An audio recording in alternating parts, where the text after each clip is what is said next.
Hello friends, તો ડુંગળી લસણ વગર રાજમાની રેસીપી અને તેને આપણે આજે લંચમાં બનાવવાના છે. તો મારા દીકરી લંચમાં લઈ જશે તો તેની માટે આ રેસીપી બનાવું છું ડુંગળી લસણ વગરની. તો 1/3 કપ રાજમા જેને પૂરી રાત માટે પલાળી અને રાખી દીધા હતા અને તેને અહીંયા કુકર લઈ લીધું છે. પાણી કાઢી રાજમામાંથી કુકરમાં એડ કરી દઈએ.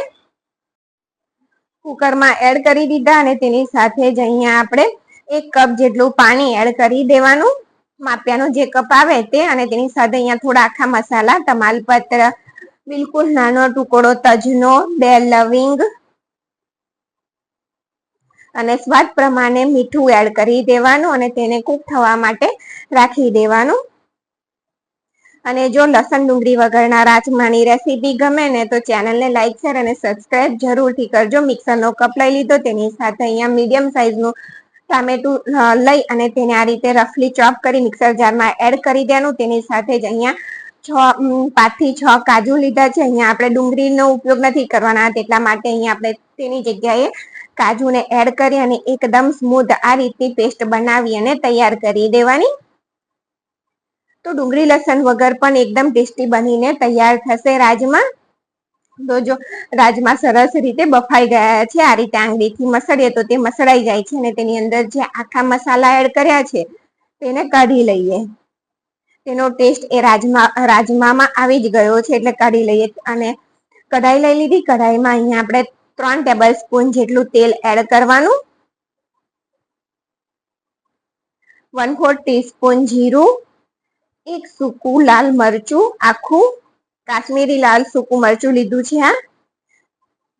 1/4 ટીસ્પૂન હિંગ,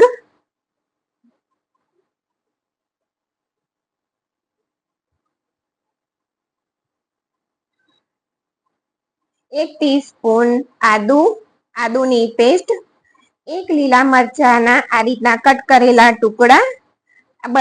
બધી વસ્તુને આપણે થોડું સાતળી લઈશું એટલે તેનો કાચો ટેસ્ટ જતો રહે.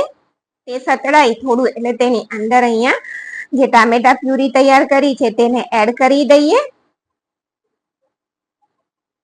અને સારી રીતે મિક્સ કરી તેમાંથી તેલ છૂટું પડે ત્યાં સુધી કૂક કરીએ.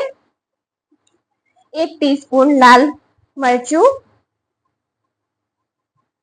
1/4 ટીસ્પૂન હળદર, 1 ટીસ્પૂન ગરમ મસાલો,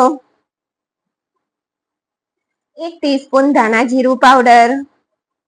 આ બધી વસ્તુને સારી રીતે મિક્સ કરી દઈએ અને તેલ છૂટું થાય ત્યાં સુધી તેને થવા દેવાનું. અને ગ્રેવીના ભાગનું મીઠું એડ કરી દેવાનું. રાજમામાં આપણે બાફતી વખતે મીઠું એડ કર્યું છે. તો ગ્રેવીમાંથી તેલ છૂટું થઈ ગયું ત્યારે તેની અંદર રાજમા એડ કરી દઈએ અને બધી વસ્તુને સારી રીતે મિક્સ કરી દઈએ. અને અહીંયા પાણી એ તમારે ગ્રેવી કઈ રીતની જોઈએ છે તે રીતે પાણી તમારે એડ કરવાનું. અને રાજમાને આ રીતે ચમચાથી થોડા આપણે પ્રેસ કરી દઈશું એટલે એકદમ સરસ તેનો ટેસ્ટ આવે. તો અહીંયા પાણી મેં 1/4 કપ જેટલું પાણી તેની અંદર એડ કરું છું અને તેને ઢાંકીને કૂક થવા દેવાનું કે પછી તમે ખુલ્લું પણ તેને કૂક થવા દઈ શકો છો.